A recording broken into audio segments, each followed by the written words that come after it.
What's up, and welcome back to Nowstalgia Pod, your weekly look at what's going on in pop culture, and specifically movies this week.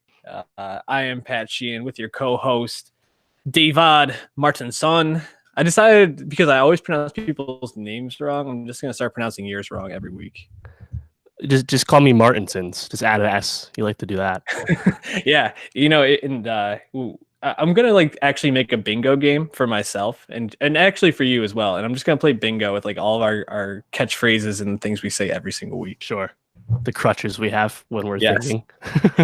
Yeah, we definitely have those. Let's before we actually jump in, because we're gonna be talking a lot of movies this week. Hit that subscribe button on YouTube. Go to soundcloud.com/nostalgiapod and let us know how we're doing. Give us a 5-star rating and review. And also tell your friends about us. We want to grow. We want to be reaching as many people as possible. So help us out. Dave, we're going to be talking Alita, Battle Angel, Cold War, and then a pretty big Oscar conversation because somehow the Oscars are this Sunday coming up, which we'll be breaking down afterwards. But holy shit, crazy that the year is moving this quickly. But before we do, I wanted to talk about movie theater going experiences. I feel like I bring this up, I don't know, once a month. I have a weird movie going theater experience. Last night, that was a new one for me.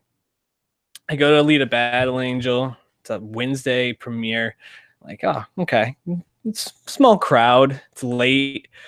The movie, I get to the previews. I'm watching it Dolby. I'm like, oh man, this is a great experience so far. Dolby's oh, look how much darker our screen is than usual. I'm like, oh, hell contrast, yeah. Bitch. Yeah, give me all that contrast. Let me see the depth of that fire. And then it's about to start the movie, and Under the Sea starts playing, and the lights go on. The movie was not synced up. So then they're the guy walks in. He's like, did someone call for me? He points at me. He's like, did you call for me? I was like, I literally was just what are you talking about? You just go put the movie on. It was so weird. So he goes and the movie starts playing without the sound and Under the Sea still playing. So I'm just dog, it's 11 o'clock at night at this point. I'm tired. I'm seeing this movie, which I'm mediocre, hype on. Yeah. And then they finally get it playing, but I got a free movie ticket out of it. I'll take it. What's been your weirdest movie going experience recently? Well, I actually had something similar to that also got me a free pass, where I went to see Annihilation on the Thursday, and they didn't load the projector, so there was nothing to play after the previews. And I don't know, whatever digital thing they were doing, they couldn't do it that night. They told us we had to come back, so I ended up getting to see Annihilation till the following day. But recently, actually, at Alita, for me, I had a guy answer his phone right when the movie started, right after previews end. And he's talking really silently. He's barely saying anything, but I could see he was on his phone. He's 5 seats over from me, and he had the screen on. I was like, dog, for real? What's that important that you're going to answer? Not even text, not other people. There's a guy in front who was by himself and is really, really animated. And he was audibly saying his reactions out loud despite being there by himself, which I was like, all right, you do you, man. I'm glad you're having fun. But I mean, you always can think of a story for just about any scenario, especially when you see as many movies as I do. Yeah, when I saw Cold War, we'll get to it in a little bit, but I had a really weird crowd reaction. One I don't think I talked about on the pod, which just really makes me laugh every time. So when I saw Spider-Verse last year, there was this guy sitting next to me who was with his family, and every time something funny happened, instead of laughing, he just went, huh? Just like that, every single time. And I was just literally everything. I just couldn't. I just started laughing before he would even do it, just because it really was just so ridiculous. People are weird, man, and we're included in that. But just have some movie theater etiquette, and make sure you load the projector from now on, movie theater people. That's all we ask. We just want to see the movies we pay for. I'll take a free ticket. Anyways, Alita Battle Angel. Robert Rodriguez, your guy. No, not your guy. Sin City, though. Sin City director from Dusk Till Dawn. More importantly, Spy Kids. He's done some films. This was kind of in production hell for a while. It was supposed to come out early 2000s. Had a director, didn't have a director. Just really had a lot of issues. Finally, James Cameron got behind it, helped write it and produce it, and it came out this past weekend. And what did you think? Good, bad, in between? Yeah, James Cameron, like he was the one who first really proposed it, but he chose Avatar. That's really the reason it didn't get made, which is kind of interesting.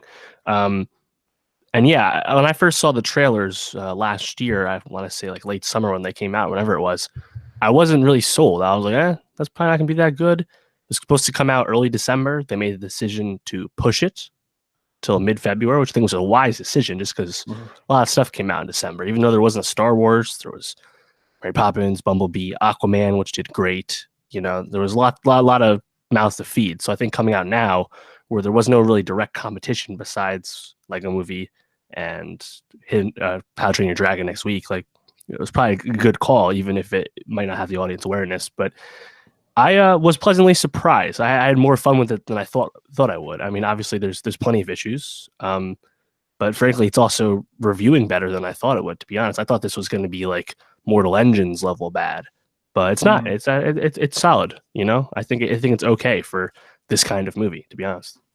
Yeah, I had a similar reaction. It really reminded me of like Ex Machina mixed with Ready Player One in a lot of ways.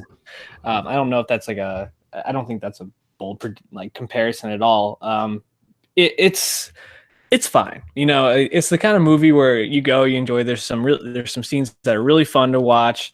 The motorball scenes are pretty cool. A lot of the fight scenes are pretty cool. There's a lot of moments where you're just kind of like, okay, what are we doing here? Like, let's speed this up. Let's move this along. But I think overall, it's an enjoyable film. And for having all these production issues and for kind of being in production hell in a way, I think it came out pretty well. The animation on it, I thought, was also like pretty well done. When you go back and forth between being like real humans and CGI so often, it can really stand out. And I didn't think that it was distracting at all from this. So definitely an enjoyable film. What did you like most about it? Like, what did you think were like the best things of Alita Battle Angel? Yeah, I agree on the effects too. I mean, the beginning there were some jarring like composites and like green screens, but after that, I thought it was done well. And the Ready Player One comp makes sense, having the full CGI character and whatnot. So that I think that the quality of the movie kind of is analog with RPO. But yeah, I thought the action scenes, whether motorball or just the fights, are definitely the best part of it. I mean, the world building's done really well, setting up the Iron City and Zalem, the city in the sky, whatever. I think they do that kind of well. Obviously, there's a lot of exposition in the beginning. That's whatever. That's what you expect with these kind of like dystopian cyberpunk films. They're just gonna drop all their cards right away and just tell you a bunch of info dumps, right? But there's no guns in Iron City, which actually makes the fights more visceral because it's all fists and swords and shit. So I thought the action was a lot of fun, especially once Alita realizes her powers and whatnot. And motorball, there's a lot of motorball, but I immediately thought of like, this kind of reminds me of like pod racing in Phantom Menace. Yeah. Just like this like big action set piece that doesn't need to be there, but is really fun to watch. And because they're actively fighting and they're riffing too, is like, is that weapon legal? Like they're literally like fucking killing each other, right, playing this game. And it's like, what are the rules for motorball? Nobody cares about the rules. They're just there to watch you get fucked up. So I was trying to figure that action out. overall is the best. I was like, how do you win this? You put something in, like in the scrimmage or whatever they described it as. They put that thing in the hole. Yeah. It's basically like basketball, but like also roller derby. But all of a sudden, when you get to like the main stage, it's like, no, you just fuck each other up. Like you're just trying to kill each other. Have the ball when you cross the line after doing the lap, I think is what happens. Like that one guy wins, you see, before she's racing. I think that's how he won. Doesn't matter. Sure. It doesn't matter, but it's definitely strange. One before we continue to talk about the things that are good. With the animation, especially for Alita, and the counterparts that she had in the flashback similar to her, why are their eyes so big? Is that a shout out to the I can't remember if it's Chinese or Japanese Yeah, what it came from. yeah, it's based off a Japanese manga. I was not familiar with the property Yeah. at all until I saw this trailer. But yeah, it was called Battle Angel Alita. And it ran Mhm. from 1990 to 1995. So not like the most prolific manga, that's for Mhm. sure. Um, yeah, that was the initial point of contention when we first saw the first trailer. The eyes are actually slightly bigger in the first trailer, and a lot of people said that it was like a pseudo like weight washing thing.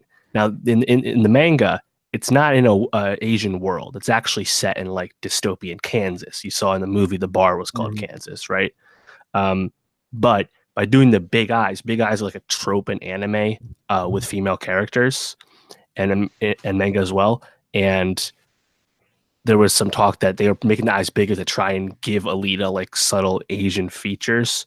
It's a bit of a walk, but either way, they made the eyes a little smaller. And I Mhm. think the big part of concern, people were like, regardless of how you feel about that, will these eyes be distracting in the movie because they're just bigger? You know, Mhm. especially when you see her next to Christoph Waltz with normal sized eyes. Uh, and I was actually didn't really notice them at the end. I actually thought she was like really beautifully animated. So Mhm. uh, I was surprised about that. But yeah, did you find them jarring after the movie got going? I didn't think it was jarring. I just always kept noticing. I was like, "What's the point of these?" Like, I didn't know if maybe it was related to her being this like cyborg that is, like this warrior. So like having bigger eyes in some sense like was an advantage. Um, there was a lot of different things I was speculating on. I also kind of figured it was probably a callback to like anime culture in some sense because a lot of times Yeah, like people are anime with bigger eyes in those. So uh, I didn't think it was terribly either way. Just something kind of stood out. You mentioned Christoph Waltz. How did you feel about his performance in this? It's a pretty yeah, I big kind role. of yeah, I kind of think about him the same way I think about Mahershala as a Vector. They're overqualified for these roles. You know, they're in this movie for the bag. That's about it. Hmm. And I thought they both have a solid floor for acting. You know, Hmm. obviously neither of them is trying all that hard, but it's still fine. It's good enough. I also felt the way about Jennifer Connelly, who I did not know was in this movie until the movie started. And she walks in or uh, or stops on the street, and I was like, "The fuck." She's in. I didn't know she was here. I mean, maybe she was in one of the trailers I did not know or remember. So Hmm. yeah, they're overqualified in the spoilers. You see who's playing the big bad who they just tease in this movie, Nova, is played by Ed Norton. Like, what the fuck? That was my favorite part. Was I literally was like, so I was just ready to leave the theater. So I'm like walking out as they're like showing like the very end, and I was like, is that Edward fucking Norton? Like, holy shit, crazy. I thought it was a good reveal. He's not even credited in the movie, which Nope. is I think cool that they're teasing that. I'm suspecting this will probably be like what, like a trilogy of some sort, maybe. Well, that's the issue. And speaking of cameos, Michelle Rodriguez is the voice of one of Alita's warrior comrades in the Mhm. flashback scene. Um, the thing about I think that's kind of an issue with the film is that it so obviously teases future films. Mhm. You Nova has a presence throughout the movie when he does like that seeing through the contact lens, whatever implant they have, whatever, right? He's throughout as a big bad. So is the city in the sky. Yet once like Act Two is about halfway done, I'm like, yeah, we're not going there. There's no way. There's no time. And I think that's probably the issue with the screenplay is that it kind of just gets really messy with this kind of stuff. And they're Mhm. obviously setting up and doing, and the world building's strong, but it's kind of getting in the way of this one movie itself. The Mhm. problem is this movie is projected not to make enough money. Um, they're we're recording this before the weekend's done, so we don't actually know the opening weekend, but it was projected to be like mid 20s. This movie caught $170 million budget before marketing, so it's Yikes. going to need China to save it and have any hope of a sequel. And I guess it's kind of disappointing because I think it's definitely good enough that there's should be an audience for this movie. There's an audience for Ready Player One. I think there should be an audience for this. But I think it's an awareness issue. I mean, they were talking about this bombing for a while, but I don't know. I mean, if this is all we get, it is going to be disappointing when they spend so much time and capital in the screenplay on setting up movies that aren't going to get made. You know? Well, especially because I feel like Rosa Salazar, who plays Alita, gave a really strong performance. Especially because this scene, I mean, she's been in movies in the past. And most recently, she was in the Bird Box movie on Netflix. But I think that she really carried the film. I mean, she's obviously on the screen the most. The story runs through her character. But I thought Christoph Waltz and Mahershala both gave pretty middling performances and were really underutilized. Christoph Waltz, my favorite part was just every time something really bad was about to happen to him, he just kind of like stared at the person like he was just gonna get like murked. He just like, and then Alita just comes in and kicks, I mean, kicks butt. what's he staring at when he's actually acting? Probably nothing. True, good point. Also giving him that big hammer, I'm sure it's just something in like the original story, but like give him a different weapon, like something a little more agile. I don't know. Think that through, Dr. Ito, whatever. I don't know. Use your noggin.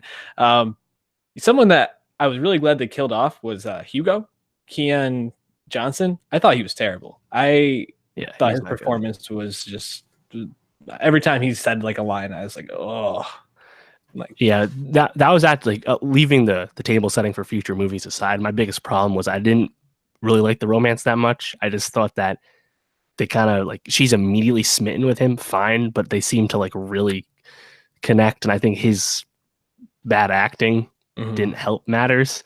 And then when they actually finally like make out in like the rain or whatever, or in the dark, whatever it was, about halfway through, I laughed because like they started talking about like the touch and the sensitivity. I'm like, whoa, there's a lot of sexual innuendo that was definitely not intentional for the script. Yeah. And so you have Mahershala and Mahershala is killed off in this as well. And you have Christoph Waltz. I feel like you could have like scaled back and gotten someone, a little bit less top tier to play those and spend some money on getting a better actor to play opposite her. Because Hugo is such a big role and he plays such a vital part in her character development. That just felt like miscasting in a lot of senses, not really putting your resources in the right baskets. And the thing is, I didn't actually mind his character. I was expecting the movie to be really predictable and really formulaic, again, like the way Mortal Engines turned out. And yes, movie doesn't really surprise you that much, but it was a little more layered than I thought. And I thought Hugo's character was connections to Vector and whatnot. I was like, all right, I like this. I think this is a pretty solid foundation. But again, it's not done well. Also, shout out Lana Condor. Definitely did this before. To All the Boys I Love Before was out, but she has like 5 lines in this movie. Yep. Cool. Ed Skrein and Jackie Earle Haley are like some of the bad dudes. The hunter killer dudes, whatever they're called. I really enjoyed the barroom brawl. I thought that was a good scene. Yeah, the whole scene in general, before they even start fighting too, was really fun. Yeah, there's a lot to like about this. I really hope it gets a sequel because I look at like Hunger Games in this, and I don't really see that much of a difference. I think the first Hunger Games is probably a better movie, and you have Jennifer Lawrence like taking off as a star at that point.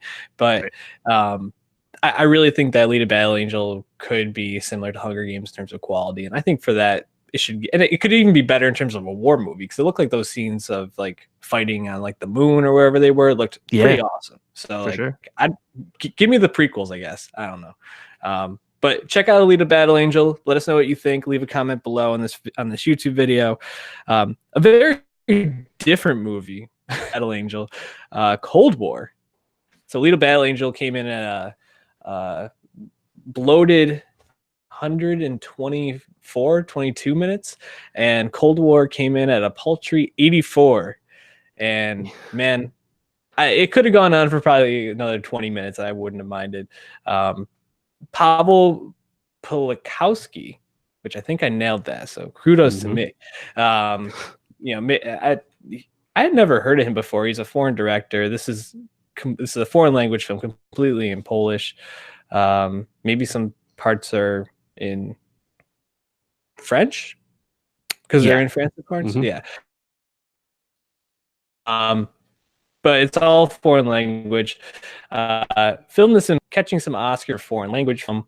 Cold War sitting at 90% Rotten Tomatoes. Do you think that's the right Rotten Tomatoes score for this? Yeah, well, the thing about this movie is even the bad reviews or the quote negative reviews are still really in awe of the cinematography and the filmmaking and the decisions. And the movie is so good about masking the flaws some people are seeing in the movie. So yeah, I think it's deserving of all the acclaim, and frankly, it got more Oscars than were expected. Best Director for Paolo nomination, no one saw that coming. Uh, Also, Best Cinematography, and uh, of course, Best Foreign Language Film. Yep.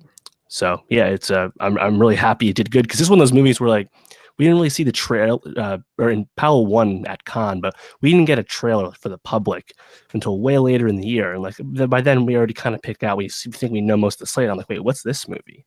And it gets a really slow release. Doesn't come out. It's only made like $3 million, not even $3 million worldwide, which is all here. So it's like low under the radar. Then I see it, I'm like, wow, I really wish this got more of a push because like like you said, black and white subtitle, Polish subtitles. It's a big ask for people. We've already been telling everyone already did Roma. Can they do this again? Right. And this one also has a 4:3 aspect ratio. It's definitely not Alita, right? Yep. No. But I think it's actually like a really beautiful movie, and I really like Powell's choices in terms of how it told the story. So yeah, I think it deserves the acclaim for sure. Yeah, you mentioned the trailer. That trailer, I remember watching it for the first time, and it really captured me. And it's this black and white, obviously very stylistic. A lot of close-ups on Zula in the trailer with like the jazz singing underneath. Yeah, it was an awesome trailer, and the movie definitely lived up to it. And the cinematography, I think, is just like absolutely breathtaking. There's so many different moments in this movie where I think about how it was shot, or I can remember exactly what a scene looked like, which is usually a testament that something really caught my eye. I think about like the beginning and also kind of the end where they're like in that like broken down church and with the snow covering everything. I think about them in like the jazz hall or the performances that the people from the country are giving, especially when like Stalin is like in the background. There's so many different scenes like that, walking through Paris or walking through like war-torn Germany. A lot of really awesome moments. I mean, this follows Zula and Victor or Victor, Victor. And played by Joanna Kulig and Tomas Ka, respectively. And they give, I think, really great performances for a script that's very maddening to like watching their story unfold. I just wanted them to be like, what are you guys doing? Like, just stop like all your back and forth, just figure it out. And I was actually surprised at how much I actually cared by the end. I give Pavel a lot of credit for that because man, I did not like these characters most of the time, but I still wanted them to end up together. And that's a testament to, I think, his filmmaking and telling this story, which apparently is inspired by his parents. Right. So what did you think of the performances?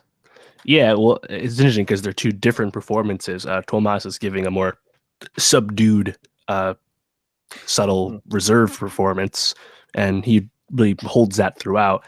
And then Joanna's giving more of a like pent up, I don't want to say rage, but like there's a lot under the surface with her, especially as she gets older throughout the story.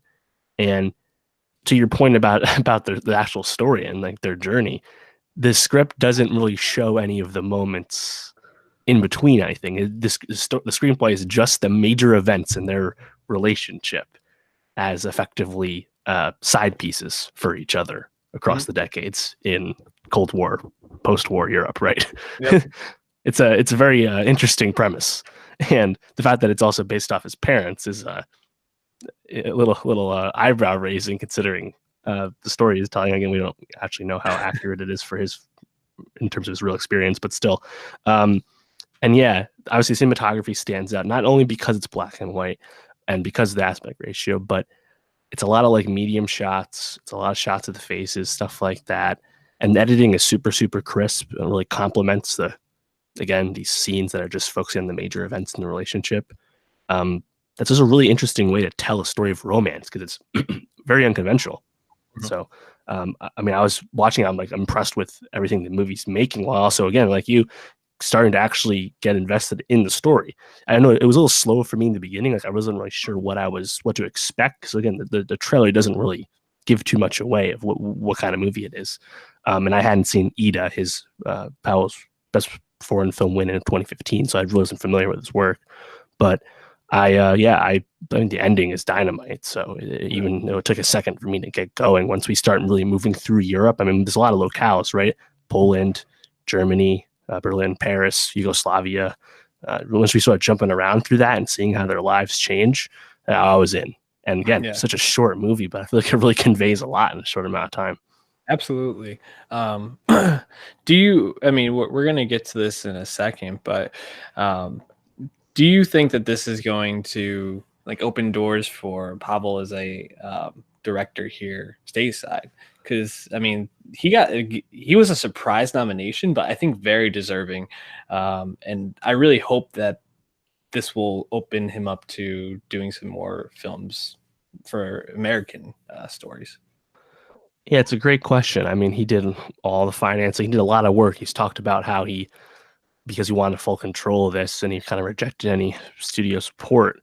It's interesting. I expect Joanna Cooley to get bigger. She's already a huge star in Poland, but I expect her to, she's like 36, so I think expect her to have a new life in Hollywood. But as for Powell, he needs to. I guess it's up to him, because like someone like Yorgos, one of his peers this year, another foreign director that has also operated on his own terms, and we assume has had opportunities to go more conventional. So, I wouldn't. It doesn't sound like he wants to make any concessions in terms of his craft. So I wouldn't be surprised if he continues to operate at this small scale, to be honest. But now there's even more eyeballs on what he does, which is going to be a good thing. Yeah, I could see him being similar to like Barry Jenkins in a way, like being very careful with the stories he picks, making these smaller films that are just really beautiful and well done. Even thinking about their style, I mean, obviously we talk a lot about the colors Barry Jenkins used, so there's a contrast there. But I think in terms of like how thoughtful they are with the shots and how they make very memorable like scenes and settings, I think there's a lot of similarities there. This is probably a good time to transition into the Oscars because, nominated for Best Foreign Film. It'll be interesting to see where we kind of land in terms of who wins that. But there's a lot to talk about the Oscars besides the awards. So let's start with that. This is going to be the first Oscars in 30 years or so where there's no host. Obviously, Kevin Hart was slated to host this. The tweets came out where he was using obscene language about people in the LGBTQ community, and he refused to apologize, and he is no longer hosting. And they don't have anybody. There was talk that the Avengers are going to be coming out and giving a lot of the awards out. Largely unconfirmed, but when you look at the people who are presenting awards, there's a lot of people who are in the Avengers who are doing that. What do you think that this is a good move for the Oscars? I mean, this seems very unconventional for a year where that could potentially derail this Oscars quickly. Yeah, it's a very loaded question. Yeah. Well, there's a lot riding on it too, because live event ratings across the board are down. Mm-hmm. ABC wants to at least slow that trend as much as possible. Kevin Hart was a great choice for a host. He's universally famous, really good entertainer. I respect what he does, even if I don't go and see most of his movies. But once he walked back everything, it just wasn't going to happen. And I guess they didn't pull through with trying to get some reserve veteran, because Kimmel, Ellen, etc. Because there's not a lot of incentive to actually do this for anyone super famous, right? They get paid a small amount given the stature of the people that do the hosting. Yet they have to do a lot of work to prepare for it, and there's a lot of pressure and a lot of downside if you were to bomb. Those people throwing out oh, Jennifer Lawrence should do it. Why would Jennifer Lawrence do this? She has enough up and downs with her career. Why on earth would she host the Oscars? So I really couldn't think of a great choice to come in. So we'll see how they do with having big name actors do it. I mean, in theory, people like to watch them. That's why we're watching. And I know the Oscars were getting a little chippy with SAG-AFTRA in terms of not letting people present at SAG. So we'll see who that ended up being. But I just hope it runs smoothly, even if there's like not much of like a tenor, like because I know like sometimes how often do we really get excited about a host for anything, right? Not often. Like we talked about Alicia Keys last week for the Grammys, but we could totally done without her there, right? Mhm. So as long as like they just kind of like move through it, present, it doesn't slow down too much, I don't really mind. But again, we'll see because I also haven't seen one of the Oscars without hosts, so you know it'll be different for sure. Yeah, I think where this could potentially really hurt them is, they're already deciding to cut out categories. We're gonna, or at least from the broadcast, and we'll talk about that in a second. But uh, the thing with award shows is that people tune in to see the speeches and to see the reactions and to see these famous people that they like or care about responding to the events going on in front of them. That means that the time can start to run long, or sometimes you need to cut things. Sometimes you need to kind of edit a joke. And I think when you have all these people that might be doing different skits or different bits in order to, bring some pizzazz and whatnot, you need that person that can kind of step up and be like, okay, well, da da da da, quick, boom, we're on to the next thing. Whereas that might be harder for people who aren't used to hosting or aren't used to being in this sort of situation. So they might not cut down on that as well. I think also this might mean that we're going to get a lot more like montages, which the Oscars just loves montages. And honestly, they usually do them pretty well. And I'm usually like, oh, that was awesome to watch. But we don't need 5 montages of all the movies most people have seen before. Like, 2 is fine, especially if maybe you're like highlighting specific types of movies. But I worry that they might rely more on that without having a host. Yeah, it's a good point. I mean, what would we like there? There's some kind of opening monologue generally. There's like the movies are awesome, right? Montage, which as a movie fan, I love watching that every time, even if I've seen almost every scene on it. They're just well made. Of course, in memoriam at the end, and there'll be song performances from the nominated songs. Only 2. Yeah, if that's it, that's fine. I don't need much more than that. Just present the awards, let the people talk.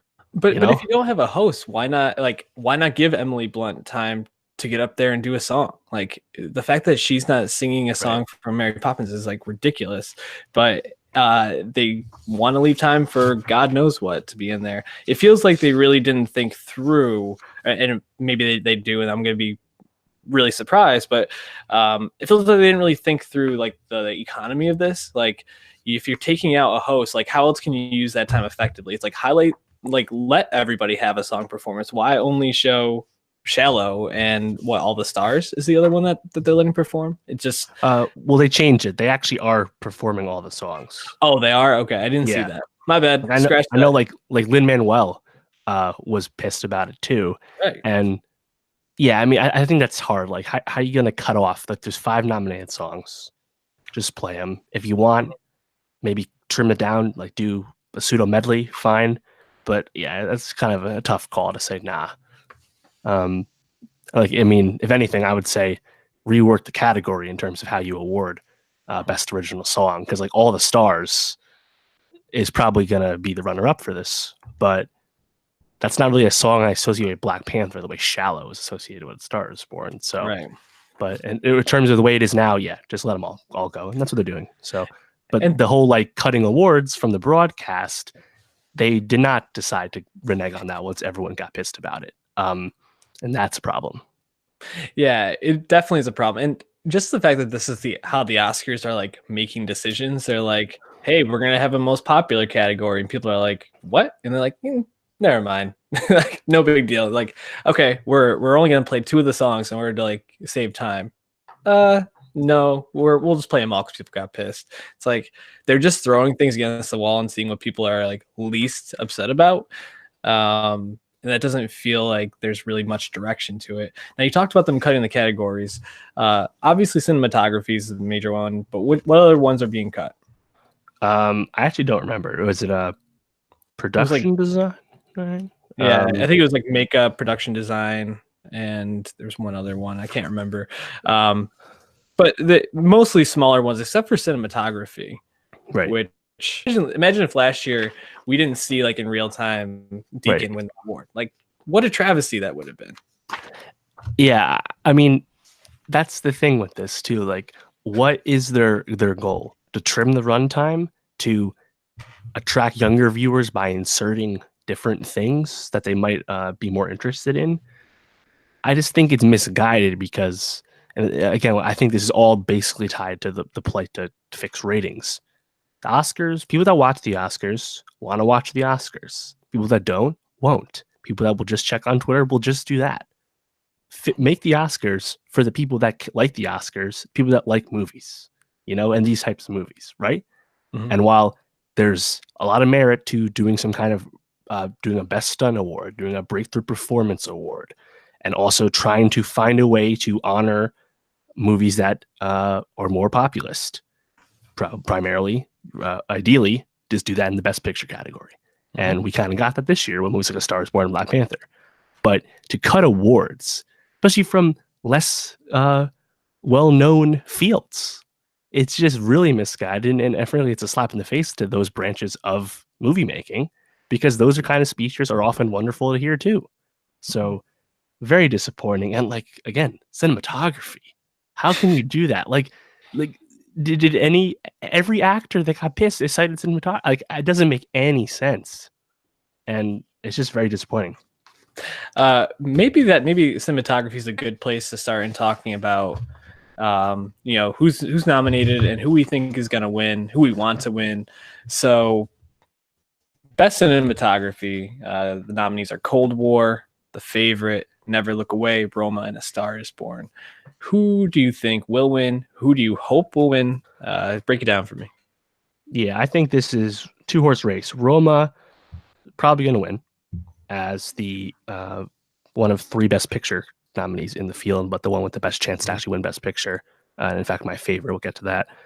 Cold War, we just talked a lot about that cinematography, and I think it's a great choice, but it's hard for a Best Picture nominee to lose to a non-Best Picture nominee if that Best Picture nominee is also going to win a bunch of other awards. Mm-hmm. So I expect this to go to Roma, but Cold War, I think, is in play. Star is Born, which will be a theme for today, didn't really pick up a lot of steam this award season. So any down ballot awards besides Best Original Song are not likely at all. Yeah. I mean, Roma, I think, is a shoo-in for this one, but I would be really, really happy if The Favorite somehow pulled this out, which, I mean, it's probably not going to, but I really think that the cinematography in that was just so stupendous. It was really, really well done. Yorgos and the person who worked with their cinematography had a great eye and created some really wonderful moments. But any of those three, Roma, Cold War, The Favorite, for me, I think is deserved. Not really much to think about there. What about best visual effects? What are we looking at there? Because we got Avengers. I mean, that's the big one for Avengers right there. Christopher Robin, First Man, Ready Player One, Solo, Star Wars Stories. Solo, A Star is Born. Yeah, that's what I was about to say. Yeah, the funny thing about this is the BAFTA and Critics' Choice Award both went to Black Panther, which was not nominated by the Oscars. And I think most people think it's just going to go to Infinity War. Thanos, Josh Brolin performance looked pretty good. Mm-hmm. Wouldn't actually be my choice, though. I think Ready Player One, just because it's so much fucking effects, is probably the most impressive of the bunch. There's a chance, I think, in another universe where First Man was way more nominated, there's a chance First Man actually does it, because those are impressive effects, but not the effects that we think of in blockbuster terms. Practical effects, too, which I think adds to the impressiveness. Right, more along the Mad Max sphere of things. But yeah, I think it'll be Avengers. I hope it's Avengers. I also think First Man is in this race, and I actually might make this my big upset. I think First Man might take this home. I think, especially because it didn't get many more nominations. This might be it. Mm-hmm. Also, just I don't know if we're going to touch on it, but not Nicholas Patel, but who did he did that for Vice. Who was the composer for First Man? Because them not being nominated is a crime. Justin Hurwitz was not nominated for Best Original Score for First Man, despite winning the Critics' Choice Award and the Golden Globe. Crazy. Obviously, we'll just talk about Best Original Score. It'll go to Nicholas Patel for Beale Street. It was a great year for scores. Patel or Hurwitz, you could have went with either one. But man, like, you can listen to some of those songs from First Man on YouTube. They're great. Especially the one when they're in the shuttle, go actually in flight. Like, it's awesome. So that was really disappointing on my part. And like Mary Poppins didn't pick up enough steam to really get in on this. So yeah, I think it's Beale Street in a walk. Yeah, definitely in a walk. All right, moving forward, what do you want to jump to next? Best animated picture? Any other Yeah, sure. production ones? Best animated feature is interesting just because going in, we thought it would probably be the Pixar movie because odds are that's the correct choice. It's usually the one that wins. Not But not this year. nope. Spider-Man into the Spider-Verse has won fucking everything. PGA, Golden Globe, BAFTA, Critics' Choice. It's winning. And good for them because it is in fact the best choice. I know there was some fear like, oh, I Love Dogs, the adult animated movie could sneak in there. That's not going to happen. And Incredibles 2, great choice, wins in almost every other year, but not this year. Spider-Man is worth honoring, and I'm glad it's going to get this recognition. Yeah, absolutely. I think it should have gotten a nomination for Best Picture as well, just for how much of an achievement it was. And we talked about that in our best of 2010 movie or 2019 movies, 2018 movies. Geez, what year is it? But Spider-Verse is amazing. Definitely should get the recognition. Moving into probably my favorite category, Best Documentary. Free Solo, Minding the Gap, Hal County, This Evening, A Fathers and Sons, and RBG. I've seen it 3 of 5, and really I thought I was going to see 4 or 5 in this category because I thought Won't You Be My Neighbor, horrible snub, especially I just watched it again the other day. What a wonderful movie. Feel good. Mr. Rogers, RIP. But I mean, Minding the Gap, easy category for me. And that's the thing. I don't think it's going to win. You think it's going to be Free Solo? Well, here's the thing. Neighbor won the PGA, and Three Identical Strangers, another one we thought would be here, won the Directors Guild. So the only two major doc prizes went there. Free Solo won the BAFTA, though. Yeah. So I think it's really Free Solo or that, like, there's a lot of evangelizing about RBG. I would not be shocked about that one. But Free Solo, I think, has like the best campaign of the bunch. I also think it made the most money behind Won't You Be My Neighbor. So it's an interesting one. I'm not positive about it, but I think it's Free Solo RBG, which is disappointing because everyone who's seen Minding the Gap thinks it's perhaps the best movie of the year, not just best documentary. So, but at least it got there. It should be Minding the Gap. I think if anything beats it, will be Free Solo. They do have a great campaign too, and I haven't seen it, but I'm really excited to see that one. Ballad of Buster Scruggs, Black Klansman, Can You Ever Forgive Me, If Beale Street Could Talk, and A Star Is Born are the nominees for Best Adapted Screenplay. My vote would be for Beale Street. I could see Black Klansman getting this one, and I wouldn't hate it. It would suck if this is how Spike gets his first, Oscar Academy Award. But who do you got in this category? Yeah, I think it's Black Klansman. They won the BAFTA. Beale Street did win the Critics' Choice Award. I think Beale Street's the second. It's really just between those two, but Beale Street was very overlooked this year.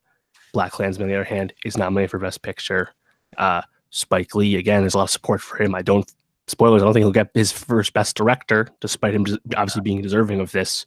So I think Black Klansman's definitely a shoe-in. We're actually recording this before the Writers Guild Awards have happened, but all of those except Scruggs were nominated, and then the other one was Black Panther. So we don't actually know who won that. Obviously, that would give us a little more insight. But yeah, I think it's Black Klansman.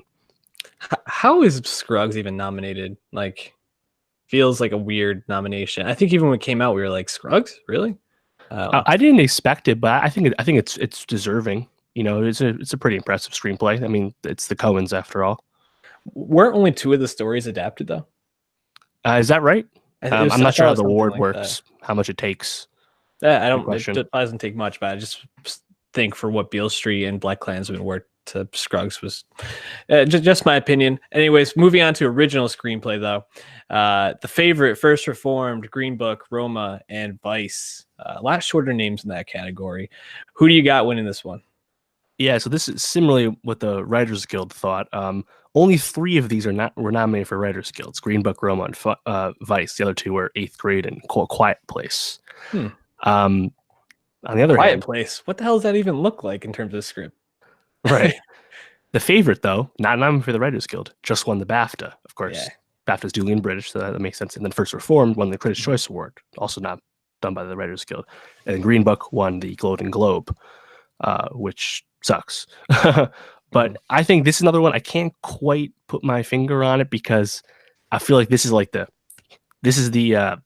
act like that big award for Vice, because Yep. that is at a screenplay that some people detest and other people really like, and I think it's definitely a screenplay that's doing a lot. Mhm. But I also have been leaning towards the favorite, which I Yeah. think also is, despite it being tied for the most nominations this year with Roma, is not going to win that much. And I think this is a well-earned award for Mhm. favorite, especially since Roma's going to get plenty of other stuff. So I would lean favorite, but I wouldn't be surprised if Vice or Roma wins. Because again, if Roma goes on a big run and wins a lot, leading into Best Picture, this could be one of those things. On the other side, if Doomsday happens and Green Book wins a lot and then wins Best Picture, it could be that. But yeah, I'm only in favorite. Doomsday. Yeah, no, I'm leaning favorite. It's actually interesting because I think favorite and Vice were kind of put together in similar ways, where they took a lot of different information from a lot of different texts to build these scripts. Mhm. I would really, really be so pumped if First Reform like pulled this out. I know it's probably like running fifth in this category, but man, I'm just happy he got nominated because that's a film Yes. that should have been not nominated a lot more, recognized a lot more. But favorite for best original screenplay would be my pick. Best foreign language film, man. If Searching had been in this category, this would have felt impossible. I think. Searching? Um, You mean Burning? Burning, Burning. Searching is not a foreign language film. Sorry. Um, so we got Capernaum, Roma, Cold War, Never Look Away, and Shoplifters. Um, who do you got? Yeah, this is actually the most foreign language films I've ever seen this year. I love Shoplifters. Roma was my number two movie of the year. Love Cold War. I also Burning was my number one. It's not here. And the weird thing is, Never Look Away, the German entry, was nominated despite no one fucking seeing it. I think it's still only playing in two theaters. Like it's so slow. I think it just got to California. It was in just a New York theater for like weeks. So that's a little weird. Um, that being said, it's gonna be Roma because Mhm. Roma's the only one of these that was nominated for Best Picture. So that kind of uh, spoils the category in a sense. But it also Yep. won a Globe, won a BAFTA, and won the Critics' Choice for Best Foreign Language. None of the other ones won it. Second place obviously would be Cold War, given its other noms. But yeah, I mean, this is the walk of walks. Like the odds are shitty, still bet everything. Right. And honestly, it's deserving. Like it should win, I think, best foreign language film. Uh, okay, so now we're moving into a category which I think we can kind of fly through. Best actress in a supporting role. There's a lot of star power in this category. We got Amy Adams, Rachel Weisz, Emma Stone, Marina Di Tavera from Roma, and Regina King from If Beale Street Could Talk. With all those names, I Regina King. I mean, are we really going to spend time on this category? Well, that's the thing. This is actually I think it's still kind of open. I think it's actually really Really? weird. Yeah. We can write off two or three, actually. Amy Adams, once again, was great. She's been Mhm. nominated again. She'll get her time. She's not going to win this year. Marina De Tavira, Roma, again, happy to be here, Nam. One of the signs that Roma should have a big night because no one saw this one coming. Mhm. And then Emma Stone, also wonderful, but she's running behind Rachel Weisz. So it's between Rachel Weisz and Regina King for me. Weisz won the BAFTA recently, and King won the Golden Globe and the Critics' Choice Award. Here's the problem, though. Regina King was not nominated by the SAG Awards, and the SAG Awards picked Emily Blunt in A Quiet Place to win, obviously not here for the Oscars. Mhm. Only one other time has someone who wasn't even nominated by the SAG in any acting categories actually won the Oscar. So she's definitely going up against a lot, Regina King, in terms of just like the history of how these votes go. That being said, the Academy's 30% of it joined last 4 years, so you can't totally rely on past trademarks, past Mhm. trends. Um, I think I'm still going to lean Regina King. I love Rachel Weisz, but I think it's a lot closer than people have been thinking. But we've kind of just been penciling in Regina King this whole time. But being overlooked by the SAG, I think, definitely says a lot, considering the actors are in fact the biggest voting group. And this is why that they should show us all the votes. Show us how the voting breakdown. Who cares? I want to see like how close this race actually is because I think this is Regina King on a walk, but your logic makes sense. And I think this category probably is closer than the next category, which is Best Actor in a Supporting Role, because this is just gonna be Mahershala Ali, man. We got Adam Driver, we got Sam Rockwell, Sam Elliott, and Richard E. Grant, but it's Mahershala and maybe Richard E. Grant, but it's Mahershala. Right. So Richard E. Grant ran a great campaign, and he would also be an awesome win considering Mahershala literally just won for Moonlight. But Mahershala also won the SAG, the Globe, the BAFTA, and the Critics' Choice Award. He won every one so far. Yep. And we thought his competition would be Timothée Chalamet. He ain't even here. No. So not even there. Mahershala will win his second acting award in 3 years. Very impressive. And whether you want to hold something against Green Book like me and you do, his performance is still very good. And I think that again, that one's pretty obvious.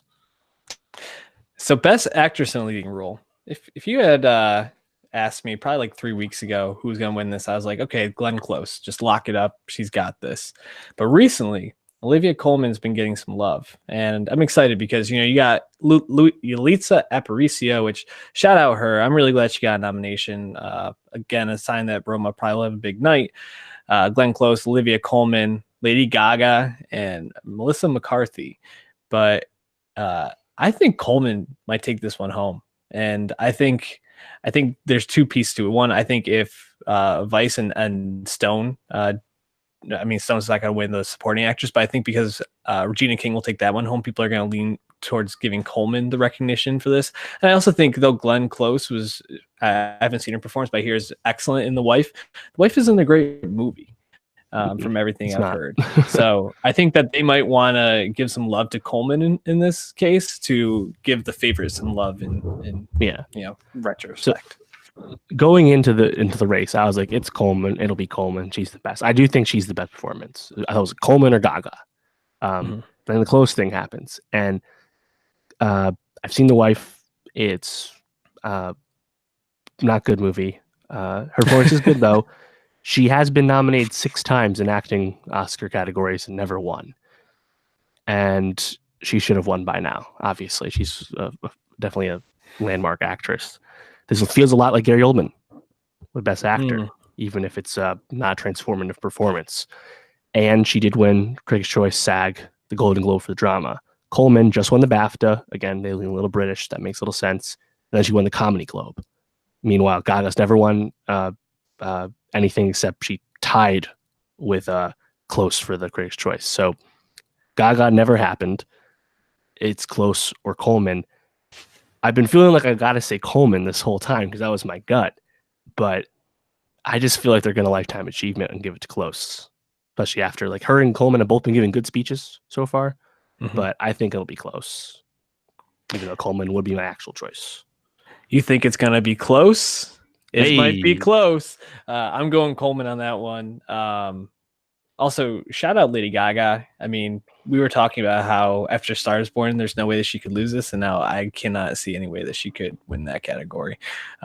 Best Actor in a Leading Role: Bradley Cooper, Christian Bale, Willem Dafoe, Rami Malek, Viggo Mortensen, like my guy Dave Martin's son. It should be Christian Bale, I think. He turned into Dick Cheney on screen, similar to Gary Oldman last year, and we know how much Oscar voters love to see that. But all indications would say this is going to be Rami Malek, right? Yeah, and again, going in, we're like, Cooper, man, inside track, it's going to be Bradley. Nope, it didn't happen. Star is Born could legitimately come in 10th in Best Picture. Or 8th, sorry. Not 10th. Best Actor. Yeah, Willem Dafoe. You took Ethan Hawke's spot, dog. Why'd you have to do that? He's very good at turning these gates. It's actually a very cerebral performance as Vincent Van Gogh. I liked it. But this was Hawke, man. Come on. Viggo doesn't have a chance. It's going to be Rami. And like honestly, there's a perfect analog to this. I did not find this out on my own. I saw someone else tweet this. 4 years ago, Michael Keaton in Birdman, he won the Comedy Golden Globe, and 2 Critics' Choice Awards. Then Eddie Redmayne won the Drama Globe, 2 Critics' Choice Awards, the SAG, the BAFTA, and then he won the Oscar. This year, Christian Bale, again, won the Comedy Golden Globe and 2 Critics' Choice Awards. Rami won the Directors Guild, the SAG, the BAFTA. It's the same exact analog. And also, Rami, an American, beating Bale, a Brit, at the BAFTAs, I think tells you all you need to know. It's happening. Whether you like Bohemian Rhapsody or hate it, Rami will win an award for that movie. I know there might be some backlash after his comments regarding Bryan Singer, left a little be desired, and those did happen right before the voting period happened. So I guess that could be on the mind, but there's just too much precedent, I think, even though I also would pick Bale. I think he's the best, and I also think Cooper was better as well. But yeah, Rami, I mean, he's a guy we like a lot, so I'm not going to be mad about him personally winning, but it's going to be him.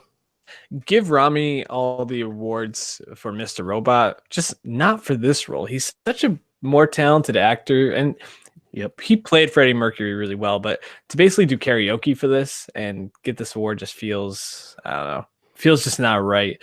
I really hope Bale gets the win, but it's going to be Rami. Let's move on to achievement in directing. So we got Spike Lee, Polakowski, Yorgos Lanthimos, Alfonso Cuarón, and Adam McKay. I mean, it's going to be Alfonso Cuarón, but man, if Yorgos somehow snuck away with this, I'd be giddy because I really think he probably did the best job directing. But I think Cuarón, not only he's got the clout, but he did such a good job with Roma. It's got nominated in every other category pretty much. Like, how does he not take it home? Yeah, and Cuarón winning is also honoring everything else he did making this movie. He did his own. So he was his own director of photography. That's like unheard of. You know, he did so much into making this, and he also won literally every prize thus far for directing. Yeah. No one else has won anything. Yep. It is the second time 2 foreign language film directors were nominated the same year, first time since 1976. So that's nice to see. And I do agree. I was actually very happy Yorgos got in here. I know there was some fear that Peter Farrelly would get in for Green Book, so I was really glad they went with Yorgos. And Powell was unexpected. You know, we thought maybe Barry Jenkins still sneak in there. And obviously, Damien Chazelle's campaign fizzled out, but there's talk that, you know, Spike Lee maybe could mount a campaign again. This is kind of a better late than never pick for him. Obviously, this is not Spike's best film by a long shot, but Cuarón's just an unstoppable force right now. And you know, and he is the best director of the year, so I think it's well deserved. So I'm looking forward to that one. All right, so we talked at the beginning of this segment about how there's so many ways that this Oscars could end in, you know, basically the Academy on fire. And Best Picture, I mean, this could really actually set the building on fire, I think. We got Black Panther, Black Klansman, Bohemian Rhapsody, The Favorite, Green Book, Roma, A Star is Born, and Vice. I mean, is it going to be Green Book? Is it going to be Bohemian Rhapsody? If so, there might be riots in the street. Yeah, I think it's a 2-horse race. It's Roma or Green Book. That's it. Mm-hmm. Star is Born, we thought was the front runner coming in. Nothing. Vice, also nothing. Black Klansman also hasn't won anything. I think it's in the middle, moves up a little bit, probably with preferential balloting, but I don't think the moment's coming. Favorite, again, tied for most nominations with Roma, but as we said before, it's probably going to come short in most of those. It's not going to get in here, especially after missing out on Best Film at the BAFTA, which would have been probably its best hope to get going, right? Roma won at the BAFTAs, the DGAs. Green Book won the Golden Globe for comedy, and Bohemian Rhapsody won the Golden Globe for drama. Roma, of course, was not eligible for either of those because it's a 4-language film, and the Globes are ridiculous. The SAGs, though, they gave their pseudo Best Picture award, their best cast, to Black Panther, which was a weird wrinkle this year. I still don't think that Black Panther has a chance, but I'm really glad it was picked. You know, I think the movie is bigger than just a superhero movie, both culturally and in terms of its themes. I will gladly argue with people that it handles race and African themes better than Green Book does, pretty easily. That being said, Roma or Green Book, right? Green Book, fairly not nominated for Best Director.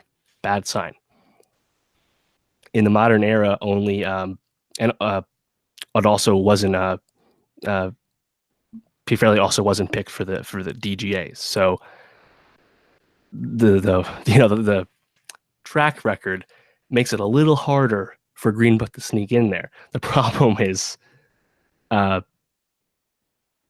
Driving Miss Daisy didn't get a DGA and won Best Picture. Green Book is literally Driving Miss Daisy. Right. And Argo was the other one that did this when Ben Affleck wasn't nominated. That was our thoughts for Star is Born. That didn't happen.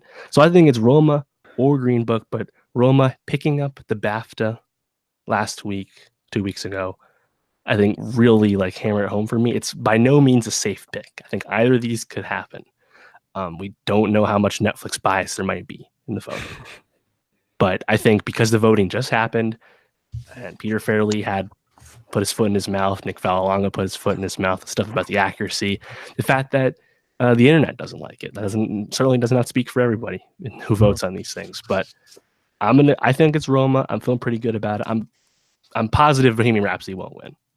So that's good because Green Book at least is a well-made film, even if it's morally bankrupt. Bohemian Rhapsody is offensive to be in the category. Best case scenario is Roma. Second best case scenario is Black Panther. I think somehow gets like the was it preferential voting or the tiered voting, whatever the name of it is. Yep. Worst case is Bohemian. Second worst case is Green Book. So but the thing is, we're living in a timeline where those four possibilities are real possibilities. I do think Roma will get the award. I think it'll be a big night for it. I'm looking forward to hearing Quran talk about it and having it be a foreign language film that in this day and age is taking home the Best Picture award. But man, if Green Book wins, Twitter might actually just explode. Like the takes would be seething like through my phone at me. Mike Francesa will be happy though. Yeah. The movie old white men love the movie. And if there's someone whose movie taste I care about, it's Mike Francesa for sure.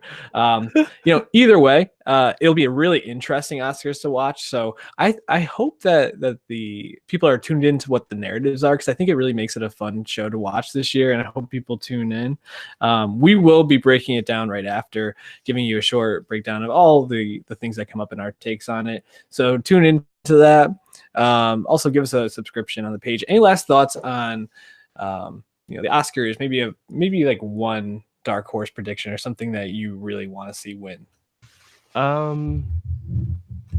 really want First Man to win sound mixing and sound editing. Everyone knows I really like that movie more than most people. And because it got ridiculously overlooked in score, I really want to win down there. Those are actually interesting categories just because Roma's there, Rhapsody's there, Stars Born's in mixing. I feel like those ones can go a lot of ways to really call those. And then lastly, on those other categories, best makeup and hairstyling, Vice will get something. They'll get that one.